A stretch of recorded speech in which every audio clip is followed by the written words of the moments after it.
Yo, salut à tous et à toutes, j'espère que vous allez bien. Et aujourd'hui, on va s'intéresser à un sujet qui a fait l'actualité ces derniers jours, le scandale WhatsApp. Oui, vous l'avez bien entendu, le scandale WhatsApp. Générique.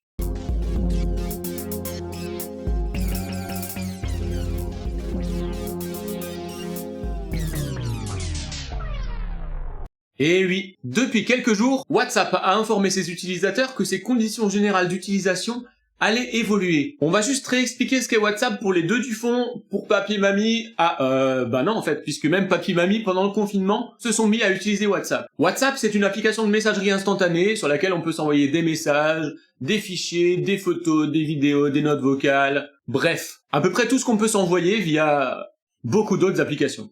Ce qui a fait son succès, c'est sa facilité d'utilisation, le fait qu'elle soit cryptée, c'est-à-dire que le message qu'on envoie est codé de bout en bout. Et puis WhatsApp a surtout percé puisque c'était un des premiers du marché à proposer une application de messagerie cryptée. Et donc, elle a pu percer, se faire repérer par Facebook et puis être assimilée. WhatsApp est donc une application appartenant à la maison mère, Facebook. Et si pour le moment elle était plutôt épargnée, notamment en termes de confidentialité, la mise à jour annoncée vient totalement rebattre les cartes. Il s'agit d'une mise à jour au niveau mondial des conditions générales d'utilisation. Donc les conditions, les règles du jeu qu'on doit accepter si on veut utiliser cette application. Dans sa branche, WhatsApp était clairement leader et c'est sans aucun doute sa position de monopole qui a fait croire à Mark Zuckerberg qu'il pouvait décider à ce point de modifier ses conditions d'utilisation. En gros, le principal changement de ces conditions d'utilisation réside dans le fait qu'à partir du 8 février, c'est la date fixée pour que ces changements prennent effet, les autres applications appartenant à Facebook, donc entre autres Instagram, Messenger et Facebook, pourront récupérer des informations concernant les utilisateurs de WhatsApp. Des informations qui avant restaient privées et cryptées. Finalement, ces nouvelles conditions ouvrent des portes et des échanges entre WhatsApp et ses applications sœurs. Seront récupérables les informations d'enregistrement de compte, comme le numéro de téléphone, les contacts, les informations de profil, ainsi que plus tard ces informations concernant les achats effectués dans l'application. On y arrive. Il y aura aussi toutes les informations de service, c'est-à-dire quand on passe de WhatsApp à une autre application, à quel moment on se connecte, etc., qui seront enregistrées, ainsi que l'adresse IP avec laquelle on se connecte. Alors bon, vous allez me dire que c'est pas nouveau, notamment pour les personnes qui utilisent déjà Facebook, Instagram ou Messenger, voire les trois en même temps. Et effectivement, ces derniers se font déjà pas mal suriner leurs informations personnelles. Mais alors, d'où vient cette polémique? Eh bien déjà, le fait de faire ça avec WhatsApp n'est pas anodin, et pose un réel souci, non seulement de confidentialité et de centralisation des données, mais aussi tout simplement de confiance. C'est le deal de départ même entre WhatsApp et ses utilisateurs qui est totalement remis en question. En effet, le deal de départ de WhatsApp était de proposer à ses utilisateurs une application fermée, hermétique même en termes de confidentialité des données. Et Facebook, bien qu'étant la maison mère, ne s'était jamais risqué à modifier ça. Du coup, dans le monde, tout le monde s'insurge quant à ces changements de conditions générales. Et beaucoup de personnes appellent tous les utilisateurs à migrer vers d'autres applications, Signal, Telegram, etc., qui sont d'ailleurs parfois bien meilleures en termes de cryptage. En effet, dans le reste du monde, en dehors de l'Europe, ils n'ont pas ce qu'on appelle le RGPD, une loi qui a été instituée en Europe pour protéger les données privées des utilisateurs des grandes plateformes. Du coup, dans le reste du monde, c'est open bar pour Facebook. Ils vont pouvoir récupérer les informations de toutes les personnes et les vendre à n'importe qui. Attention, attention.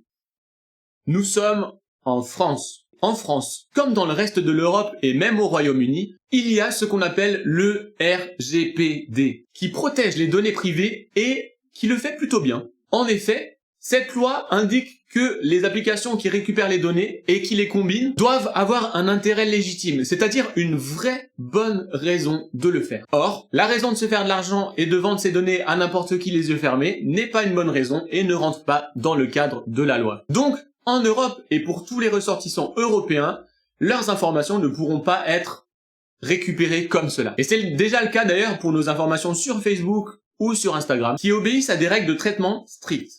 On pourra en reparler dans une prochaine vidéo. En Europe donc, nous ne serons pas obligés d'accepter ces conditions d'utilisation pour pouvoir continuer à être sur la plateforme. Voilà, petite parenthèse, ferme. Quoi qu'il en soit, si cette décision a été prise par Facebook, c'est qu'elle a un intérêt. En effet, Facebook, qui pour le moment ne gagnait rien du tout avec WhatsApp à part une capitalisation en bourse, a décidé de modifier ses conditions d'utilisation et compte bien gagner encore plus d'argent grâce à ça. Qu'est-ce que ça veut dire dans les faits? Eh bien simplement qu'à l'image de Facebook et Instagram, les annonceurs auront accès aux données des utilisateurs. Et pourraient très bien demain pouvoir directement y contacter leurs clients, voire y vendre leurs produits. Alors rassurez-vous, sur WhatsApp, ça ne veut pas dire publicité ciblée ou quoi que ce soit, puisque WhatsApp reste une application de messagerie. Par contre, Facebook semble vouloir prendre la direction de proposer WhatsApp comme plateforme privilégiée pour des échanges entre les entreprises, assurances, banques, sites de vente en ligne, sociétés, et leurs clients. Avec ça, WhatsApp pourrait bien devenir la plateforme de relations clients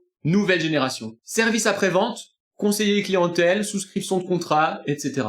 Donc, vu le poids de Facebook et son monopole, le nombre d'utilisateurs de WhatsApp, et les besoins pour les entreprises de renouveler leur structure de relations clients, WhatsApp pourrait bien être tôt ou tard incontournable pour ce type d'échange. En gros maintenant, il y a deux solutions. Soit le monde entier migre sur une autre plateforme, Facebook n'a plus assez d'utilisateurs et dans ce cas ne peut plus vendre sa plateforme WhatsApp comme étant la solution et ça s'arrête là. Soit il reste suffisamment d'utilisateurs sur WhatsApp pour que Facebook le propose aux entreprises qui l'accepteront. Et un jour ou l'autre, il faudra le réinstaller pour contacter le service après-vente de notre plateforme de vente en ligne préférée. Ah non, il reste une dernière solution. L'autorité de la concurrence impose aux entreprises de continuer à proposer plusieurs moyens pour leurs clients de rentrer en relation avec eux. En gros, pour l'instant, on ne sait pas trop comment ça va se passer, mais voilà un peu à quoi on peut s'attendre. Bref, on verra bien. Quoi qu'il en soit, merci à tous et toutes d'avoir regardé cette vidéo, j'espère qu'elle vous aura plu. N'hésitez pas à mettre en commentaire votre point de vue par rapport à cette situation de monopole, de changement de conditions d'utilisation. Est-ce que vous trouvez que c'est correct, pas correct? Est-ce que vous allez quitter WhatsApp pour aller vers une autre application?